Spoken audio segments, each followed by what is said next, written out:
Hello, everyone. I'm just going to hold off for another minute or two just to make sure that all attendees are here. So just hold on tight for another, let's say another minute or so.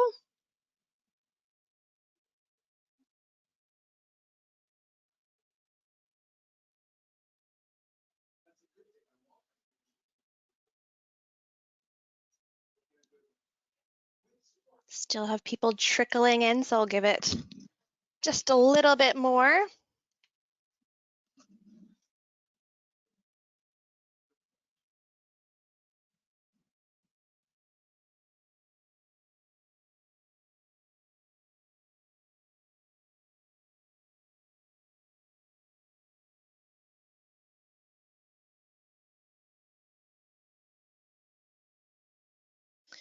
All right. So, hello, everyone. Thank you so much for attending our webinar today with Karen Graham from Tech Impact. We're so excited to have her here with us and cannot wait to hear what she has to say. But before we get started, I just wanted to go over a couple housekeeping details with you all first. So first off, today's webinar will run about 45 minutes in length, and then we'll have a short Q&A session at the end. If you do have any questions throughout Karen's presentation, you can send them in the GoTo webinar question box on the right-hand side of the screen there, and we will answer them at the end of the presentation. Our number one question that we typically get is this recorded and will the slides be available? And the answer is yes to both. We'll send you an email when they are ready, and they'll also be available up on our website afterwards. All right, now that we've got those quick little details out of the way, I'm excited to introduce Karen Graham from Tech Impact, who will be speaking on fostering a culture of innovation. All right, and with that, I will just pass it off to you, Karen. All right, well, thanks for the really enthusiastic introduction. That was fantastic. And I've just turned on my webcam for a little while so that you all can see my new hairstyle, which is slightly different from the one in the, the photo you see on your screen. So I've been with Tech Impact for about a year and a half, and prior to that, I was the executive director of Idealware, which is a nonprofit that created knowledge resources about technology for nonprofits. And in the end of 2018, we actually became part of Tech Impact. So that's how I came to be part of this organization. And my background is in consulting and software, particularly fundraising and advocacy software for nonprofits. I also have sold shoes. I've done a few different things in my life, and in one way or another, they've all kind of led to this point where I'm in a position where I get to do a lot of teaching. That's one of the things I enjoy most about my job. I love that moment when somebody who is working for a nonprofit organization that is doing some kind of good in the world has like a breakthrough moment where they have acquired some new knowledge or new skill, or they've had their eyes open to the possibility that technology can help them do their work better. And so I'm hoping that at least a few of you will have that kind of moment today. I don't want to set expectations too high, but I hope you have at least some kind of aha moment where you like discover something new, or maybe make a connection between two ideas that you didn't realize were related before. Uh, Sorry, I'm having had a little moment of trouble getting this to advance. So let me tell you just a tiny bit more about our organization, Tech Impact. We are a nonprofit that serves tens of thousands of other nonprofit organizations every year, as well as individuals, particularly Opportunity Youth, who are trying to advance in their careers. And we have three major areas of our programs. The thing that you're experiencing today is in the center, the nonprofit education and training that we do. But we also provide direct services to nonprofit organizations, supporting their IT infrastructure, doing tech implementation projects, technology planning, software selection. And then we have a workforce development program, which I mentioned, that helps people to start careers in technology. And about 20% of our employees are actually graduates of our own workforce programs. So that's something that we're really proud of too, training some of the nonprofit tech leaders of the future. I'm going to skip over this slide for now, but it'll be in the the slide deck that you get at the end too. So let's start out here, and I'm going to stop my webcam at this point, just so that it's not a distraction for either of us. Let's start out with a poll here, and I think that Sam is going to launch that for you. So how confident are you in finding innovative technology solutions to your organization's challenge? And let's see where you all land on that.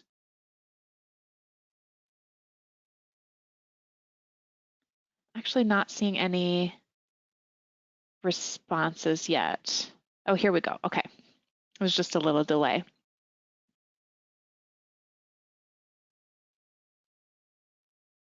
So far, I'm just going to give it a few more seconds here, but so far I'm seeing a pretty extreme distribution here. And Sam, I don't know if you can share the results with people on their screens too, but it looks like most of you are feeling somewhat confident in this.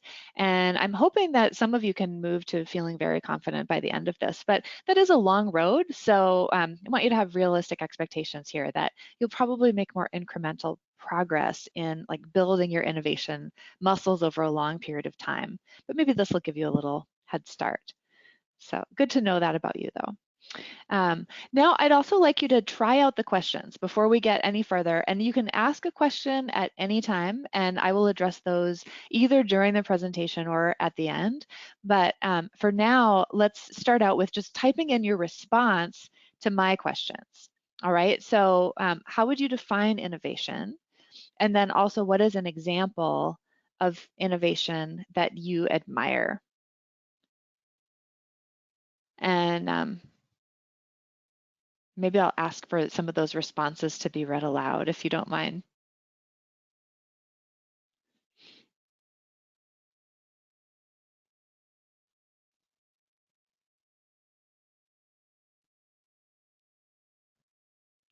I also noticed here that there seems to be, well, you won't hear me. There seems to be one person having some audio difficulty, and we'll help you with that too. All right, so don't be shy with answering these. I'm not actually getting a lot of responses here, so I'm gonna move on with this, but we will talk more about how definition or how innovation is defined as we go along here, and maybe help you think about that a little bit differently than you have before. And I'll help to illustrate that with a story. So this is a story about a hike that I took with my family a few years ago. And in fact, what you see on the screen is a picture of my son when he was quite a bit smaller than he is now. We were in Arizona and we were on this maybe about 4.5 mile hike up in a canyon. And we actually didn't have a whole lot of time either because we were flying out that afternoon and doing kind of this last minute morning hike. And so we didn't have a lot of room for things to go wrong, but they did. I had these hiking boots, which I had actually for 20 years, and they were my favorite boots. And on that hike, you can see what happened. One of them, the sole just like almost completely separated from the bottom of the boot. And so I'm up on this mountain and I was like, how am I going to get down from here? I can't walk with one shoe on. And every time I step on that foot, like my foot is sliding all over the place. And I think this thing is going to fall off any minute. So I stopped for a little while to just collect myself and try to figure out what to do. And some other hikers came by and they kind of looked like the type of people that might have duct tape with them. That crossed my mind. They actually didn't, but I asked them, like, can you think of anything I can do to repair this boot? And one of them pulled the rubber band out of her hair. She had a ponytail. She pulled it off and wound it around my boot. And that was enough to hold the sole together and get me 2 miles down the mountain. The reason I tell this story is because it actually illustrates a lot about the conditions for innovation. So like I would be willing to bet that if that other hiker with the ponytail was sitting in her office right now and you asked her to come up with a solution for a broken shoe, she wouldn't even think of the hairband. Or if she did, it might take her a lot longer to think of that.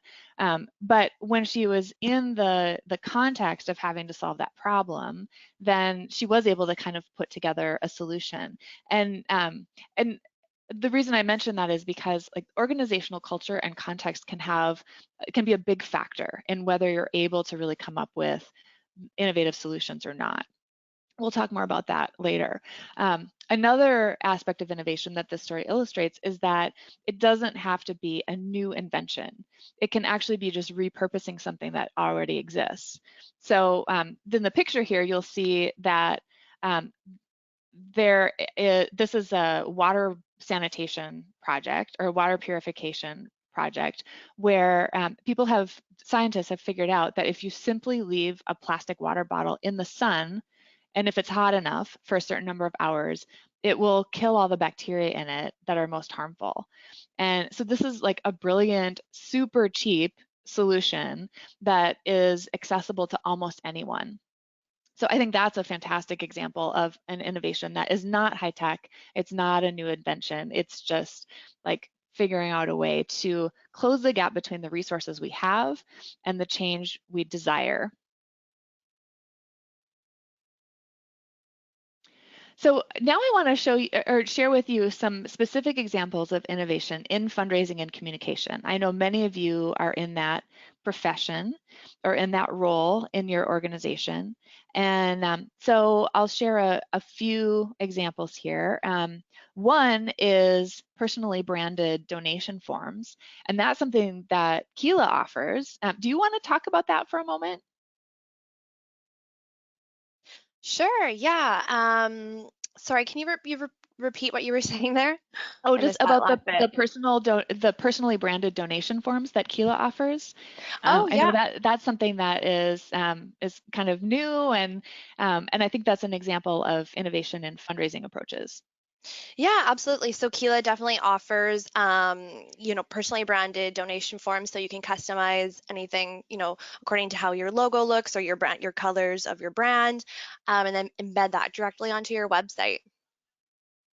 Yeah, thanks for that example. There's a No couple problem. others on this slide here, and so one is. I don't know if you're familiar with customer experience, like that terminology, but it's used in a lot of corporate environments that where they're selling something that is purchased directly by a consumer, especially online. And so you might get like a pop-up survey after you purchase something, or even while you're in the process of shopping on a website that asks you like, are you finding what you need? How happy were you with this experience? That kind of thing. And there are a whole bunch of like automations. Sometimes there are call centers connected to that. This is something that we're starting to see being applied not just to customer purchase experiences, but also to donation experiences. So like donor experience rather than customer experience. And using that to really optimize the donation process for the donor and give them the best experience possible, making them more loyal and possibly more likely to upgrade their gifts. Um, a third example, which I personally think is kind of like crazy and I would never do this, but yet many people do, is making donations via smart speakers. So like I actually know somebody who has done this and has said like, okay, Google or Alexa or whatever she has, I can't remember, and it has actually made a donation that way. So that's like something you can enable on those speakers in some cases. Um, we'll see if that catches on or not. I don't know. There is actually a United Way app that does voice donations via Alexa, and then it connects into Salesforce. So it's an interesting example of a very well-established organization moving to that. Here's another example that I think is kind of interesting. This is peer-to-peer texting. And so this example you see on your screen is from Call Hub, which is a company that provides this kind of technology. And what they do is they give like super supporters of their organization an app that and an assigned list of contacts. And then those supporters are personally contacting those contacts through the app, but they don't have to just make it up as they go along. They can choose from suggested messages that they send that are sort of pre-written. And then they also, as they get responses by text, then they're coding them so that they can categorize those people as like, are they coming to this event or not? Or in the case of electoral work, sometimes they're identifying voters, like what are they, how strong is their support or opposition to this issue, or how likely are they to vote, things like that. I actually got one of these recently from the Tulsi Gabbard campaign. So I know that there's a lot of this going on with the current elections, but it also has many applications to fundraising and issue advocacy and that sort of thing. What's interesting to me about this is that you know how many of us struggle with email deliverability, with declining open rates on emails, with declining response rates. And even though I don't think email is going away anytime soon as a communication channel and as a fundraising channel, this Call Hub is claiming right now a 99% open rate on texts that are sent through this system. 99% open. That's amazing. And a 32% response rate and a 90% or a 90-second response time on those text messages. And they've also figured out that a single volunteer can send about 1,500 texts in an hour. So they can be pretty efficient at this, not just in sending the messages out, but in getting actual responses.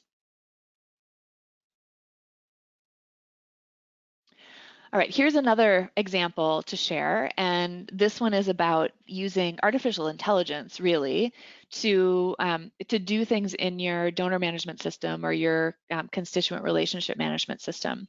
So one thing that you can do with that is there are some systems that will write email drafts to donors for you that incorporate all the intelligence about the donor relationship that you have. And so they'll sort of assemble a customized message for you. Then you get a chance to approve it and edit it before it gets sent.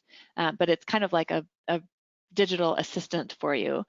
They can also generate a weekly action plan for outreach and donor stewardship, or as in the screen that you see there, it can suggest where you should visit based on sort of where the hot donors or opportunities are right now. Um, And then this one, I kind of love.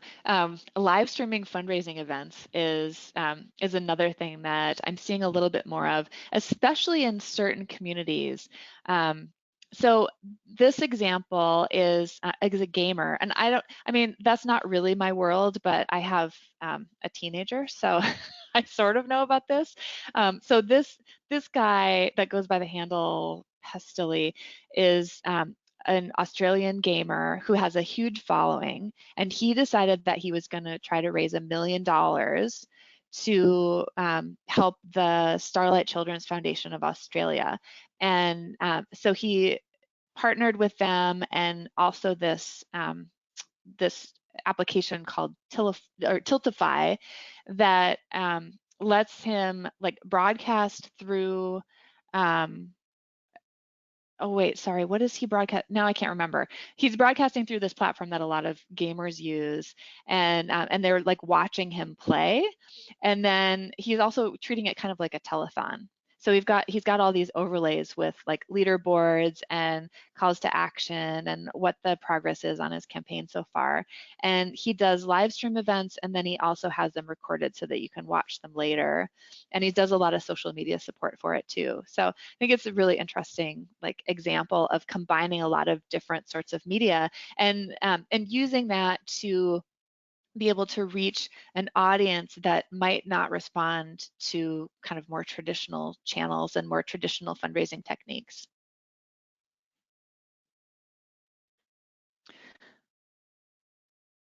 Oh, okay, here we go. So here's another question I would like to get a response to from all of you. I wonder if thinking about those examples that you just heard, thinking about the story of my hiking boot and the water bottles, what's an example of everyday innovation, something that doesn't seem like totally out of reach to you, that has happened in your nonprofit or in another nonprofit where you're familiar with the story? I'm wondering if we can gather a few more examples here. And while you're responding to that, I'm going to tell you a little bit about what the conditions are for innovation to occur. We at Idealware, we studied this for several years actually. We looked at hundreds of organizations, mostly human service organizations, and studied like how technology change and technology innovation was happening there. And I'll share the model we developed with that, but we found that it's most likely to happen when there is a problem to solve, when you know what resources you have, when you're exposed to an outside influence. That came in the story about my hike. I would not have actually come up with that solution on my own. And maybe that other hiker wouldn't have either. Like it took us kind of coming together in that moment to be able to spark that idea. And then also when your organizational culture invites innovation, that is, it's more likely to happen then too. And I've talked a couple times already, I've mentioned a couple times about organizational culture. So what do I mean about that? Think a little bit about what you already know about organizational culture, because I'm willing to bet you're probably somewhat familiar with that. Um, Culture, the official definition is that it's about the assumptions, values, norms, and behavior that are shared within a group. So um, an example of how this might play out in a nonprofit environment in regard to technology is let's take your database or your CRM, for example. Is it acceptable to rely on someone else to pull reports for you, or is everybody responsible for that on their own? That's something that, there's not really a right or wrong answer there, but that's an indication of what kind of underlying culture you might have. Um, are there other expectations around the way you use or share data? Are there taboos in your office about the way you are using data, what you collect, who gets access to what, things like that. So um, another thing that I think is a good clue to organizational culture, actually, which is not related to technology, is your dress code, or not necessarily even your formal dress code, but also taking into account the way people do or don't follow it and how people tend to dress. I think that can um, sometimes be an outward expression of culture that can tell you something about underlying attitudes and assumptions. How much formality is in your culture? What does your attire indicate about your level of expertise?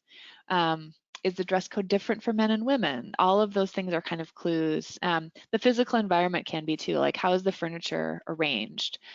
What are the kinds of words that are used in your staff? What words do people avoid? All of those things point to culture. And resource allocation, of course, is another really important indicator. What gets funding, what gets rewarded. When I was a consultant, I used to be a technology consultant for a while. When I could discover whether an organization had a line item in their budget for technology, that revealed a lot to me about their attitudes toward technology. And I would also ask things like why past projects weren't completed on time or why weren't they successful. And often in spite of stated excitement about technology improvements, I discovered that these organizations had failed to allocate staff time or failed to give people permission to prioritize a technology project over other duties. So this is something, an aspect of culture that can really stand in the way of innovation, right? If you don't budget for it and if you don't allow people to dedicate time to it and make it a priority. If you're trying to design a culture of innovation, then these are some of the things that you might try to work toward. Um, it often will have a leader who is curious and open to change and hungry to learn. And it's most powerful when the top leader, the CEO, the executive director, the president, when that person has those characteristics. But it also can make a big difference if somebody in another kind of leadership role in the organization, even if it's not a formal position of authority, but someone who is an influencer in the organization has these kinds of qualities and attitudes. It also, a culture of innovation is one where time and resources are dedicated toward innovation, where there are people at all levels who champion ideas, and where there's a container for innovation. And so what I mean by that is some kind of mechanism for ideas, for presenting ideas, evaluating ideas, piloting ideas. And that could be as simple as a suggestion box, um, and a transparent procedure for reviewing the suggestions, or it could be a much more formal and involved process of identifying creative ideas and kind of making sure they get the right resources and moving them through something more formal. Uh, Innovative organizations are strategic, they're mission focused, and finally they're action oriented. That means that they don't stop at generating ideas, but they actually try things out.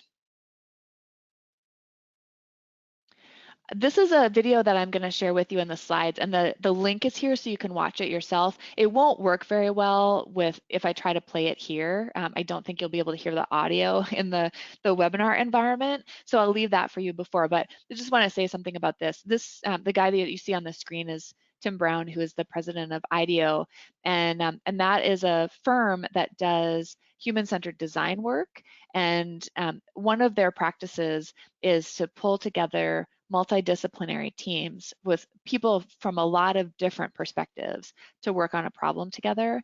And that's something that has been very effective for them in coming up with innovative solutions to problems.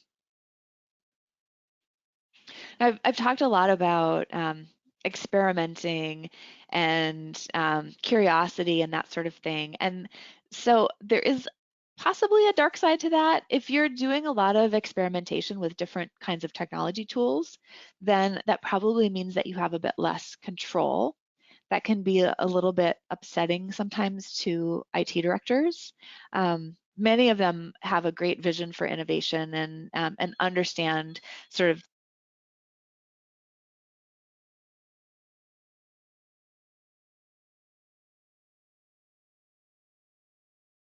Karen, are you still there? We can't hear you. Control that might result from this kind of innovative culture. There also is some risk of wasting time learning a whole bunch of different things and the perceived waste of time of trying things that don't end up working. I don't have that attitude. I feel like any failure is a step forward because at least you know that that doesn't work and then you can move on to try something else. But it is something that has consequences that you need to live with. And then it also can mean less integration. If you're using a lot of different kinds of tools and experimenting with things, then you might have to live with the fact, at least temporarily, that those tools are not going to talk to each other. So just a caveat to consider, I guess. Um, So when you really have a culture of innovation, then you'll find that creativity flourishes, and there are some different ways to like foster this or make space for it that I can share. Some of the techniques that I have used with groups are brainstorming, and you've probably experienced a traditional brainstorm where you get a bunch of people together, say around a table, and then everybody starts shouting ideas. And that is actually a kind of brainstorming that I don't find very productive. Um, that's kind of like this popcorn thing where like things are popping up all over the place and people who are more introverted, who require more time to process ideas, are inhibited from fully participating in that environment. I work with a team of introverts. I think every single one of us actually is fairly like solidly on the introvert side of the perspective or of the spectrum. And so we will often do written brainstorms where we give people a notepad or a stack of post-it notes or a collaborative document, um, and like a Google Doc, for example, and we just write out all of our ideas, and we'll give people like 5 minutes to come up with as many ideas as they possibly can. I find that in that scenario, the quantity and the quality of ideas end up being better than when you do more of the voice brainstorm with everybody talking. So that's a little tip for you. Um, Other things that can help a lot with creativity are mindfulness. I know that's kind of trendy right now, but there's a reason for that. It helps with attention and energy level, and even just like paying attention to breathing for a moment can unlock some things that help creative ideas to emerge. Um, and getting outside input or knowledge can help too. So, for example, in my organization, we knew that in order to provide the most impactful learning experiences for people in the future, that we needed to start offering like multimodal learning. So not just webinars like this, but also on-demand self-paced courses. And so we brought in an expert. We actually found somebody who's an expert in online learning, who was willing to volunteer some time for us, and just came in and talked to our staff and answered all our questions and shared all the best practices with us to kind of give us a little jump start in that. So that's a great way if you don't have a lot of knowledge in a subject to give yourself a boost in that so that you can get to solutions faster. Physical activity is also something that helps with creativity. I don't know if you've ever found that you had your best idea like after you went out for a walk or while you were on a walk. That happens to me a lot. Um, and as I mentioned with IDEO, the way they pull together diverse teams, diversity and collaboration among unlike individuals is also something that often leads to a lot of creativity. There's a quote I like about this, and I should have actually put this on a slide for you because we've been spending a long time looking at these sparks. Um, but I'll read the quote to you. The innovation problem isn't getting new ideas in, it's getting old ideas out. I do not know what the source of that quote is, but I saved that, and I think that's an interesting way to think of it. Like you're often when you're stuck with creativity, you're actually your problem is not that you don't have enough ideas, is that you're stuck on some old ideas that aren't serving you anymore. All right, so I love this picture. So long story short, don't be afraid to experiment. If you have software, don't be afraid to just click on things and find out what they do. You're probably not going to break it. Um, another way to do some strategic risk taking is through pilots. So if you want to try something and see if it works, then design something where you can do it on a small scale, short term. It's also less threatening for decision makers that might need to approve a change or kind of like come on board with a change in the organization, and it lets you discover problems early. So pilots are fantastic for this. Um, Treat failure as a chance to learn and be persistent, but not stubborn. So keep trying new approaches. Don't keep trying the same thing over and over. That's not the kind of persistence we want. This is, I've mentioned before that we had done some research on innovation. And so this is the somewhat 80s color scheme looking model that we developed from that. Um, and what we found there is that innovation most often happens when there's this intersection of understanding the needs and then also understanding what technology is available, and then kind of finding the connection there, like where's the overlap between the need that we have and the technology that exists, but not stopping there, then moving forward to affect a change in the organization and be able to evaluate what the impact was and improve service or maybe improve fundraising results or whatever your goal is there. So that's one way, and this is the map and Idealware framework that you see on the screen. Design theory is another sort of model for thinking about this that you can look into if you're interested, and blue ocean is a third one, and that I mean the basic idea of blue ocean theory is about like looking at um, really big sets of possibilities and trying to rather than being like the big fish in the small pond, trying to actually find a completely different pond. I hope I described that well. I'm probably doing it a disservice because I'm not actually an expert in that particular methodology, but it's it's one that I know some people find really useful. So this is another poll. Let's take a vote on this one. And we're going to do a little activity. We have about 25 minutes remaining, including our question time. So we'll do this poll. And so you'll pick one of these 4 challenges: starting to acquire younger donors, understanding who your donors are and what they care about, engaging first-time donors from an event, or identifying major gift prospects. Let's see what you're most interested in.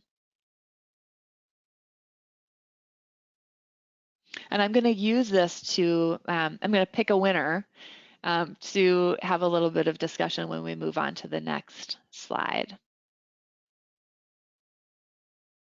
Looks like so far identifying major gift prospects is very popular. Seems to be in the lead.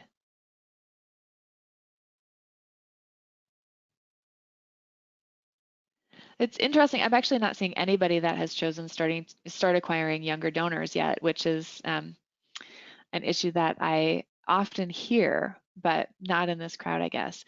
So it looks like I'm going to call it here. We haven't had everybody vote yet, but it looks like engaging first-time donors from an event and identifying major gift prospects are kind of our 2 leaders. So I will choose, how about engaging first-time donors from an event? Let's go with that. And I'm going to go on to the next slide here, and you'll see these 6 different kinds of technology that are, I would say, probably more emerging technologies, not 100% adopted by nonprofit organizations today. And so I would like each of you to just pick one of those and tell me, how could text messaging, for example, help you to engage first-time donors from an event? And I'll have you reply to that in the questions. Or how could chat bots help with that? How could personalized video help you engage first-time donors from an event? Let's see what you can come up with. This is like your homework assignment.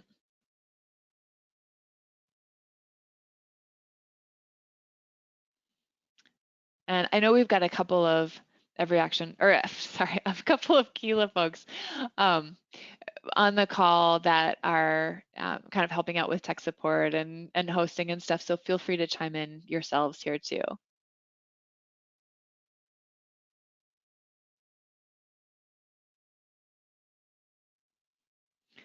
So while you're responding, one example that I'll share is CRM automation. If you're thinking about engaging first-time donors from an event, CRM automation can perhaps help you to prioritize the people who are your best prospects. It might help you more efficiently follow up with them.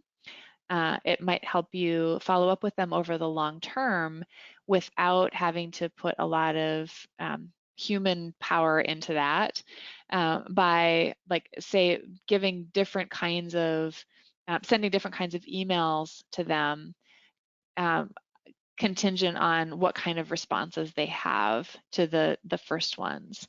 So you can do sort of drip campaigns. It might also help you to, like, generate a list of people that you need to call and follow up with based on event attendance. So those are a number of ways that CRM automation might be able to help you.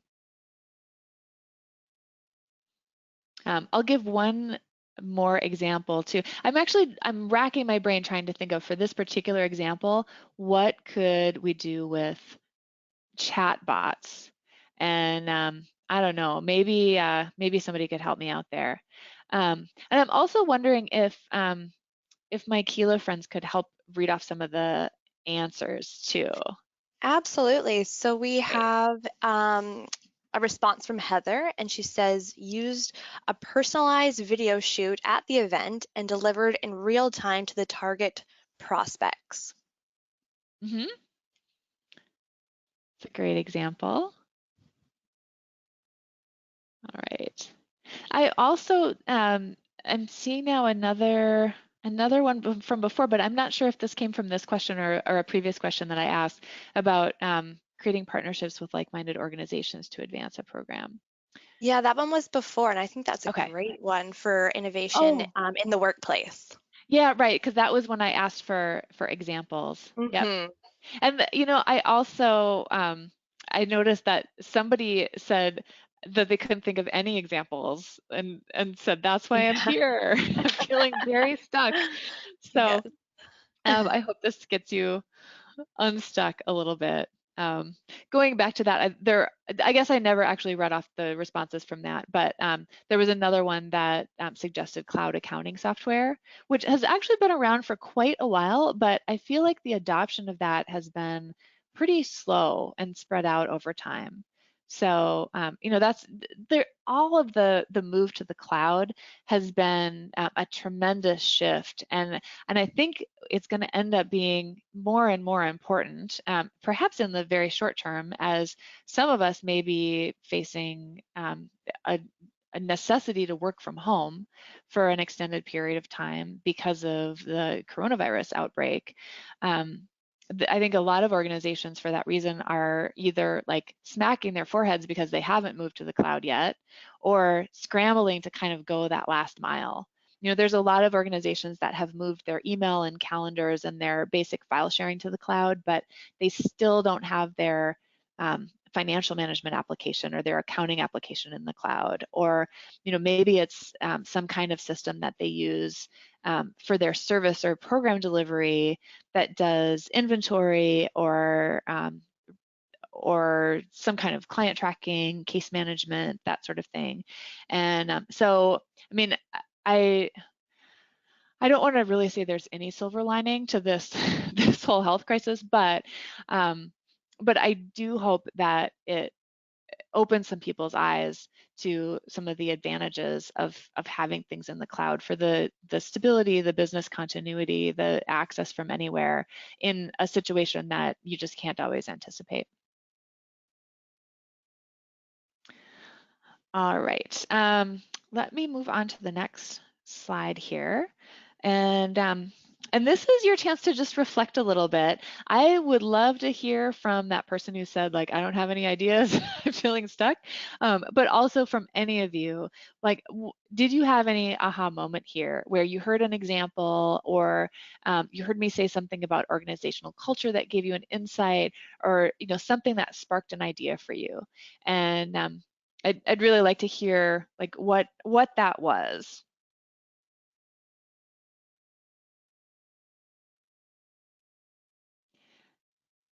And I'll give you a moment to share some of your ideas there while I'm showing this next slide. This is just to kind of wrap things up for you. Some tips for inviting innovation into your organization to summarize. First, understand the system that you're in, how things are interconnected, what your business processes are, how your software actually works. All of that can actually equip you to to have innovative ideas and to know like what's really possible and also what's needed. Secondly, strive for continuous learning about technology. That might mean attending webinars like this. It might mean attending conferences, signing up for e-news or following different like resources on social media that will keep you informed about technology trends and about technology best practices. Because if you don't know that certain kinds of technology exist, then you can't possibly apply that to your problems. So that's important. Another thing is just to block off time. And one practice that I have used in my team for years is to have a monthly day where we have no meetings. And it's just reserved for like, well, month-end paperwork for one thing, but also for learning and for planning work because we so rarely really take that time for ourselves as professionals to be able to think about like how can I actually do my work better, how can I make this organization better. And so we try to be really rigorous about just carving out, even if it's just that one day a month, really protecting that time and being strict with ourselves about that. We also have sometimes done a one-day offsite retreat where it's not strategic planning or working on a project, it's just for learning And when I've done those kinds of retreats, often we have people working individually in the morning, just kind of researching things that are of interest to them related to their work. And then in the afternoon, we do show and tell so that everybody can learn from each of us. Um, Using prototypes and pilots, proposing a test, that is a great way to beat any resistance that you might have in your organization to new ideas. It's often just much less threatening to say like, well, we're just going to try this on a really small scale and see what happens, rather than proposing like, we're going to make this huge change. Um, and then also fostering a culture of spontaneous collaboration and failing forward. That what that looks like is rewarding people for trying, and also mixing people up and putting them into contact with folks that they might not normally interact with on a day-to-day basis. So, and once you are aware of your organization culture, then you can become a good influence for that. You can start to actually tweak it a little bit. Um, And these kinds of principles are not just good for innovation. I think they also actually make your workplace a good place to work. Makes your team one that people want to be on and stay on. So there are a lot of benefits to this kind of thing. And if you're wondering where to start, my advice is start with you. Start with what's within your reach, and start with your own work habits and attitudes. And I mean that's the only place really to start, and then you can grow from there. I am open to your questions at this point, so just let me know what you have got for me. I see a few have come already, and and then I also want to make sure that you know that we have many more resources on idealware.org as well as techimpact.org. Those are our two websites. Idealware.org is a little bit more focused on impartial research-based knowledge resources, whereas techimpact.org is, I mean, that's where we have information about our services, but it also has a lot of knowledge sharing from our consulting team based on their real life experience. And you'll find altogether, I think, about 250 different free knowledge resources there, as well as a lot of training. And that is only possible through our funders and sponsors, and Keela is one of them. So big thanks to them for making this stuff available to nonprofit professionals at no charge to them. And just want to quickly acknowledge a few people that contributed to this curriculum development, gave their examples and feedback on it and things like that, including our friends at Keela as well. And then I am going to see what kinds of questions. Are there any you would like to read? Yeah, absolutely. So, first of all, thank you. That was an amazing presentation. Ramonia says, and I think you've kind of already answered this a little bit, Karen, but maybe you have some other suggestions. Ramonia is saying, what are some everyday activities organizations can do to create a culture of innovation? Mm-hmm. I Yeah, don't know. thanks for that question. Yeah. Um, well, so I did mention like some of the structured ways of carving out time. And let me think about this a little bit, like some examples from actual practices of organizations that I have seen. I know that there's one organization that I used to work for that would often choose kind of like a spotlight issue of the month. And at their all hands meetings, they would dedicate a little bit of time to just like talking through it. And I think that's a good way of giving people a broad understanding of a problem and getting input from all parts of the organization about it, so you get the full perspective. There's another practice which is much more involved and in depth, which is called appreciative inquiry, which I really like. That usually requires a trained facilitator to be able to do that with a group, but it's really taking like a strengths-based approach to an issue and trying to figure out like how do we leverage our assets. This sounds totally like corporate speak when I say that, but but that's what it is. Like how do we apply our assets and our strengths um, to be able to solve this problem rather than dwelling on our deficiencies or our weaknesses. That appeals to me because what, in my experience, the biggest thing that shuts down creativity is negative thinking and focusing on what doesn't work. So I like appreciative inquiry for that reason. There's a lot of other kinds of facilitation techniques, but if you want to start really small, um, like I would say just, I don't know, pick some newsletter to subscribe to that you don't normally read that's about technology. And maybe it's the Idealware newsletter or the Tech Impact newsletter. Maybe it's like Fast Company um, or something like that, which is a little bit more tech or corporate focused. And it might just like spark some things that you're not usually exposed to.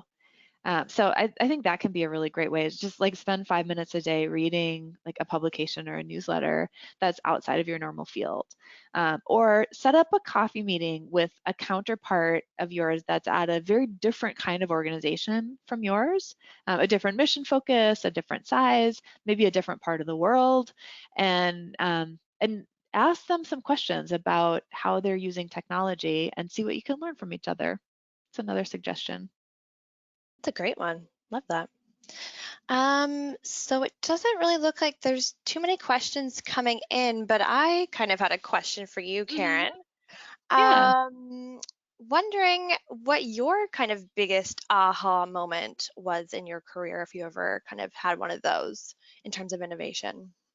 Hmm. Oh, wow. I might have to think Sorry, put you about on the that one for spot. a minute. Because, yeah, hmm. I, so one of the things that I remember just being blown away by, like with technology, is a presentation about drones. And I mean, this feels like it's really out there, right? But because most of us are probably not using drones in our work, but it was about how some organizations in Africa were using drones to deliver like medical supplies. I think it was. It might have been food, but I think it was medical supplies to areas that were inaccessible certain seasons of the year because of flooding and mudslides. Right. And I was just like, oh wow, I had always thought of drones as being like just annoying toys that people use to do videos or whatever. I'd never thought about their ability to carry things like over the jungle to places where like to carry medicine to a place where it's really needed that's just absolutely inaccessible, even by helicopter, because there's not enough space for a helicopter to land, but a little drone that can carry a 30-pound load can do it. So I thought that was like really mind blowing and has tremendous potential for the future. Totally. Um, That's super cool. yeah. I also did a Very. project one time where I researched all the latest technology for like assistive technologies for people with disabilities. And there's Mm-hmm. some really cool stuff going on there that allows people to communicate in ways that they've never been able to communicate before, and allows people that have a disability to live independently, where like even a couple years ago there's no way they would have been able to do it. But there are different kinds of assistive technologies as well as like remote communication technologies that can really make the difference for like a person with Down syndrome, for example, an adult with Down syndrome, to be able to actually have their own apartment and have somebody available to maybe like supervise when they take their medication once a day, or just check in with them once in a while by Skype or things like that. And sometimes that's just enough to like completely change somebody's lifestyle. Hmm. Very cool. All right. Well, doesn't look like there's too many more questions coming in, but I did have really great feedback that I just wanted to share with you, Karen, from Mhm. Elizabeth. She says, I'm in the sports field and found this session amazing. I love when I pick a lunch and learn that exceeds my expectations. So Oh, I 100% fantastic. agree with Elizabeth. Thank you so much, Karen. That was just incredible. So happy that we had you here today with us. Yeah, well, I'm happy to be here. I really appreciate you hosting this and inviting me. Yeah, absolutely. All right, so I think that we will terminate the question and answer session if no one has any more questions. And then just before we sign out, just a quick reminder that this webinar will be recorded and you'll be receiving the recording and slides in the next few days. I also just wanted to mention that our next Key Labs webinar will be held on Wednesday, April 8th, and will be presented by Beth Brodowski from Iris Creative. She'll be speaking on 5 strategic shifts that are critical for running a thriving organization. And again, I just wanted to say thank you so much, Karen, for your insights and that lovely presentation today. So huge round of applause to you. And I don't know if you had anything else before you wanted to share before we go. And if not, we'll wrap it up there. I'll just wish everybody a wonderful day. Thank you. Thank you, everyone.